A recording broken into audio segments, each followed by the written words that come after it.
আজকে আছি ওশিয়ানা সমুদ্র সৈকতের একেবারেই পাশে ওশিয়ানা গেস্ট হাউসের সেই বাগান, সেই লনে ঘুরছি। এখান থেকে আপনাদের সবাইকে শুভ সকাল। কাল এখানেই ছিলাম, খুব ভালো কেটেছে দিনটা। এই নির্জন জায়গাতে, প্রায় নির্জন নিরিবিলি জায়গাতে একদিকে সমুদ্রের ঢেউয়ের গর্জন আর পাখির আওয়াজ আসছে, তারই মধ্যে আমরা সবাই বসে চা খাচ্ছি।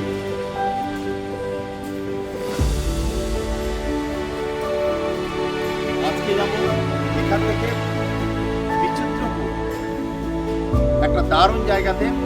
সেই জায়গায় ঘোরার অভিজ্ঞতা আজকে আপনাদের সবাইকে শেয়ার করব, তবে ব্রেকফাস্টের পরে। ব্রেকফাস্টের আগে জলাভূমি আর গাছগাছড়িতে ঘেরা এই বিশাল চত্বরটার চারদিকটা এক পাক ঘুরে দেখে নিলাম।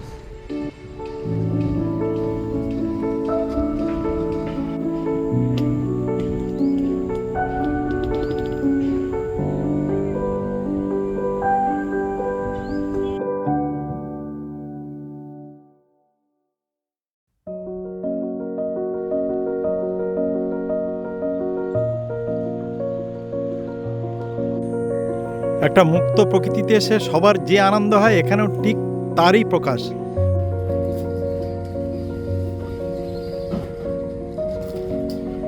ওশিয়ানা গেস্ট হাউস শুধু গেস্ট হাউসই নয়, ফার্ম স্টেও বটে।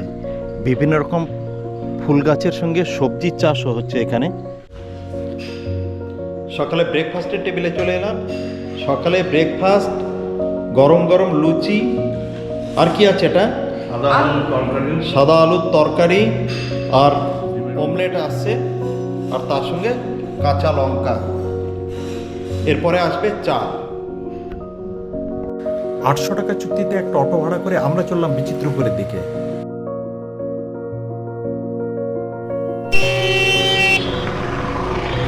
বিচিত্রপুরে যাচ্ছি। এই পশ্চিমবঙ্গের বর্ডার, এই যে বাঁশ দেওয়া উঁচু এইটা, আর এখান থেকে পেরিয়ে এই চলে এলাম উড়িষ্যাতে। এই দিকটাতে উড়িষ্যা, বিচিত্রপুর এইদিকে। এইখানে যে মূর্তি দেখতে পাচ্ছেন উড়িষ্যার প্রাক্তন মুখ্যমন্ত্রী বিজু পট্টনায়কের। আমরা এই টোটো নিয়ে এবার বিচিত্রপুরের দিকে যাচ্ছি।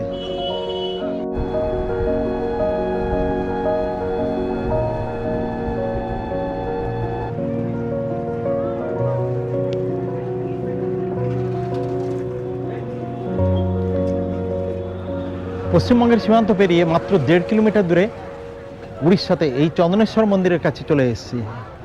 অপূর্ব সুন্দর মন্দির, কিন্তু আজ আর মন্দিরে যাব না। বাইরে থেকে দেবতাকে প্রণাম জানিয়ে আমরা চলেছি বিচিত্রপুরের উদ্দেশ্যে।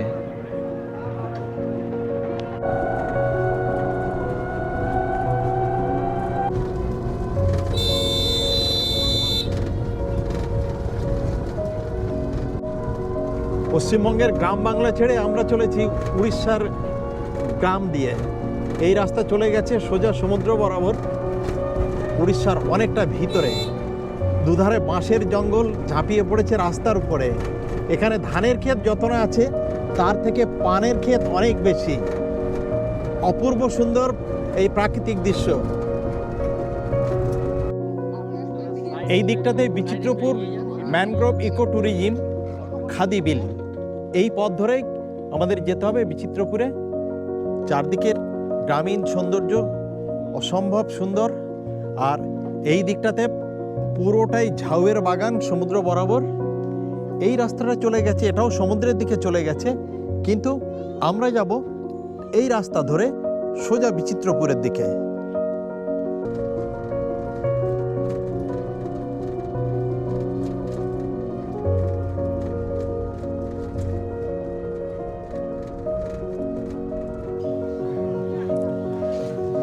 অবশেষে চলে এলাম বিচিত্রপুরে। সমুদ্রপাড়ে প্রকৃতির এক অসম্ভব সুন্দর গন্তব্য এই বিচিত্রপুর। সামনেই টিকিট কাউন্টার।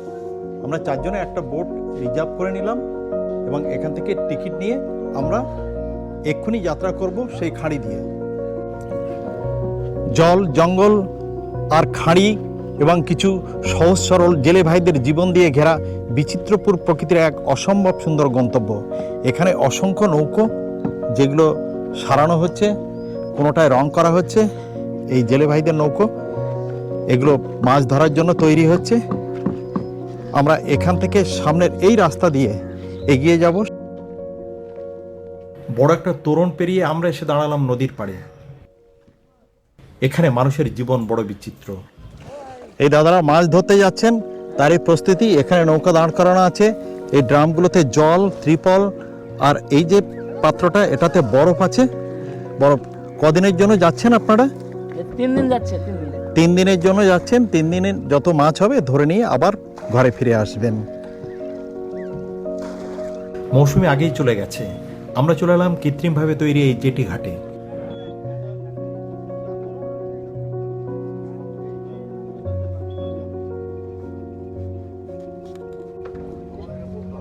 এখানে আমাদের 4 জনের জন্য 1200 টাকা নেওয়া হলো। যদি প্যাসেঞ্জার নেন তখন আপনারা কিভাবে, কি হিসাবে নেবেন? আমি একটা বোটের 6 জনের 1200 টাকা নিব। একজন যেতে পারে, 2 জন যেতে পারে, 6 জন যেতে পারে। একটা বোট বুক করতে হবে। আর লোক বাড়লে 8 জনের 1600 টাকা, 9 জনের 1800 টাকা। আচ্ছা, গুড। 1200 টাকা চুক্তির বিনিময়ে আমরা এই বোট ভাড়া করে নিলাম। এই বোট চড়ে আমরা ম্যানগ্রোভ ফরেস্ট পেরিয়ে এই খাড়ি পথে চলে যাব সমুদ্রের দিকে।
একটা ছোট জলযাত্রার শেষে আমরা চলে এলাম বিচিত্রপুরের ম্যানগ্রোভ ফরেস্টে। অসম্ভব সুন্দর এক প্রাকৃতিক দৃশ্য, চারিদিকে ফরেস্ট, আর এই খাঁড়ি সোজা চলে গেছে একেবারে সমুদ্রের দিকে।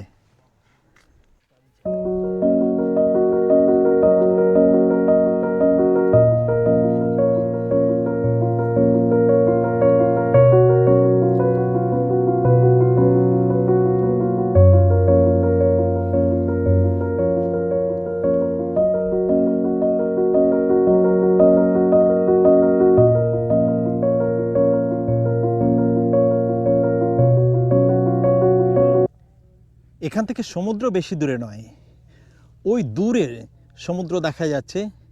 এক সময় প্রাকৃতিক বিপর্যয়ে যে সমস্ত বড় বড় গাছ এখানে মরে গেছিল, সেখানে আবার নূতন এক বনভূমি গজিয়ে উঠেছে। এখনও তারা শৈশবেই আছে বলতে গেলে। আবার একদিন এই বনভূমি সবুজ থেকে আরও সবুজ হয়ে উঠবে।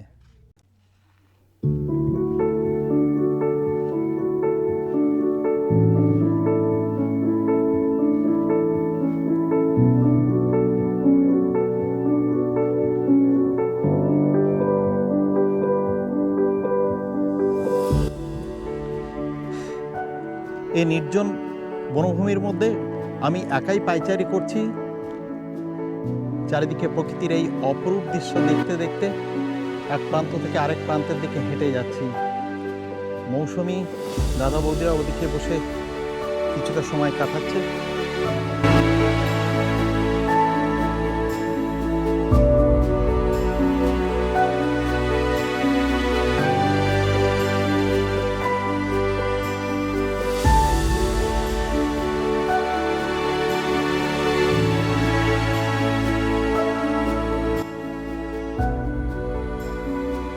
নিঃস্ব রিক্ত প্রকৃতিতে এক আনন্দের ছোঁয়া এসে দেখে খুব খুশি হয়েছি যে সব বন্ধুরা মিলে একটা বড় গাছে উঠে মজা করছে, আনন্দ করছে। পরিচয় হলো সবার সাথে, খুব ভালো ব্যবহার।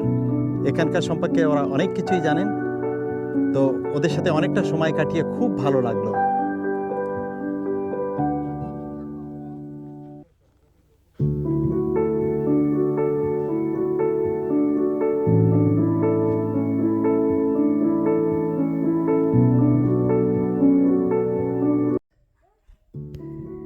এই যে সুদৃশ্য গুল্ম এখানে যে ম্যানগ্রোভ ফরেস্টের মধ্যে হয়ে আছে, অদ্ভুত সুন্দর দেখতে, লালচে রঙের, কিছুটা ফুলের মতো দেখতে, কিন্তু এগুলো ফুল নয়।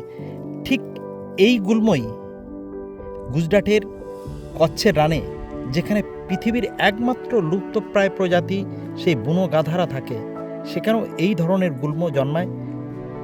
এর বৈশিষ্ট্য এই যে পাতা, এর মধ্যে বিশেষ রস থাকে, যেগুলো খেলে বুনো গাধারা তাদের শরীরে প্রয়োজনীয় উপাদান সেখান থেকে সংগ্রহ করতে পারে।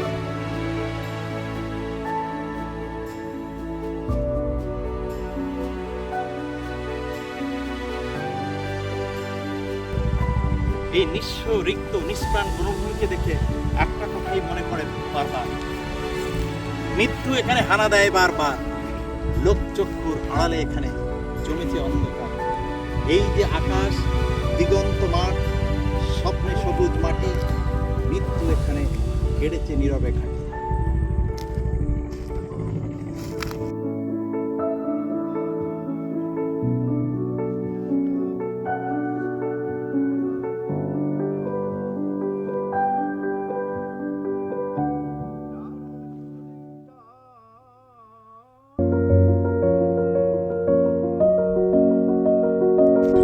অরণ্যভূমির এই নিস্তব্ধতা বড় ভালো লাগে, কিন্তু খারাপ লাগে যেটা, যে প্রকৃতির বিভৎসতায়, তার বিভৎস তাণ্ডবে এই উদ্ভিদরাজির প্রাণ চলে যায়।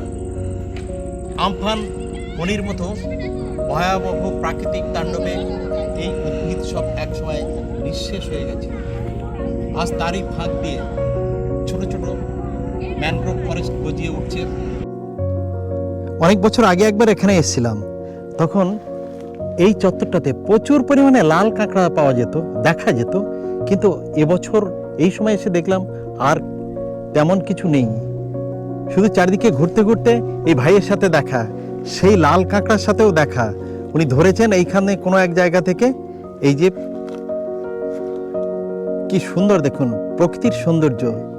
ধরেছেন, হয়তো এক্ষুনি ছেড়ে দেবেন, কিন্তু দেখে ভালো লাগলো, কি বড় সাইজ, তাকিয়ে তাকিয়ে দেখছে।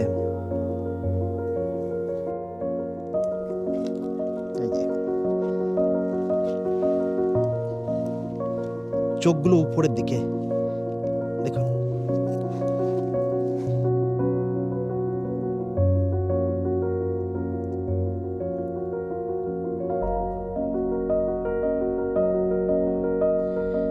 অনেকটা সময় বিচিত্রপুরের এই নির্জন অরণ্যভূমিতে কাটিয়ে আমরা এবার ফেরার পথ ধরছি।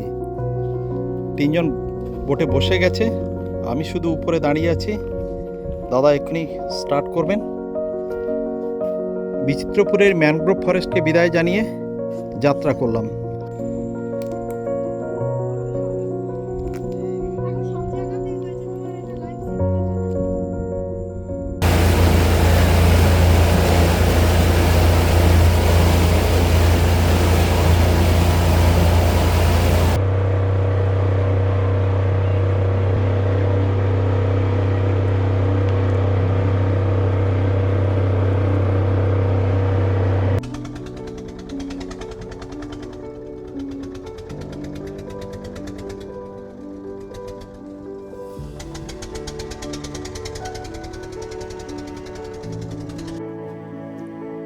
বিচিত্রপুরের এই খাঁড়ি দিয়ে আমরা ঘুরে এইমাত্র এলাম। এই দাদারা বসে আছেন, এনারা থাকেন এই খাঁড়ি দিয়ে নৌকা করে যেতে হবে আরও অনেক দূরে, যেখানে দ্বীপ আছে, যেখানে মানুষ থাকে, মানুষের বসতি আছে। কত দূরে এখান থেকে আপনাদের বাড়ি? 1 কিলোমিটার।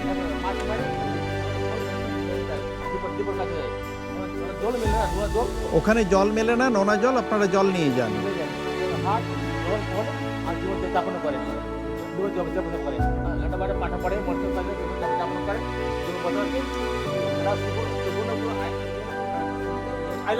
কত ফ্যামিলি থাকেন ওখানে আপনারা?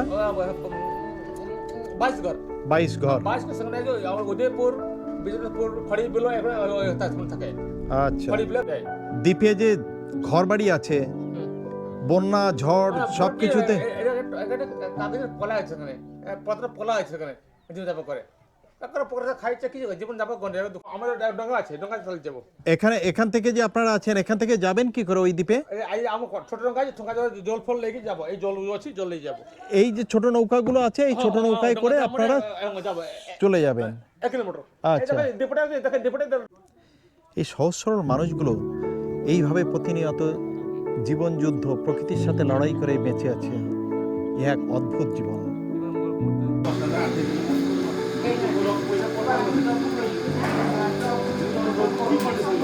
বিচিত্রপুরে নৌকো বিহার করে খাবার জায়গাতে চলে এলাম দুপুরে। এখানে সবই গরম খাবার, ডাল, ভাত, আলু ভাজা আর দেশি মুরগির ঝোল এগুলো দেওয়া হয়ে গেছে। দেশি মুরগির ঝোল এখন আসেনি, এখানে নিয়ে আসছে। তো এ এক দারুণ অভিজ্ঞতা। বিচিত্রপুর এক বিচিত্র জনপদ, অতি বিচিত্র এখানকার প্রকৃতি আর মানুষের জীবনের লড়াই, বেঁচে থাকার লড়াই।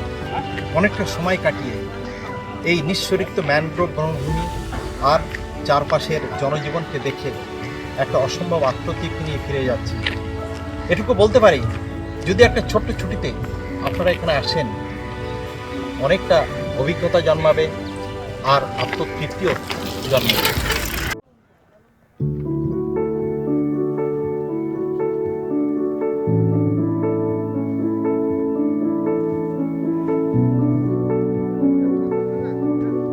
বিচিত্রপুরের এই অপূর্ব সুন্দর প্রকৃতি আর সারাদিন ঘোরার অভিজ্ঞতা সমৃদ্ধ এই ভিডিও যদি আপনাদের ভালো লাগে, অবশ্যই একটা লাইক, শেয়ার আর সাবস্ক্রাইব করার অনুরোধ রইল।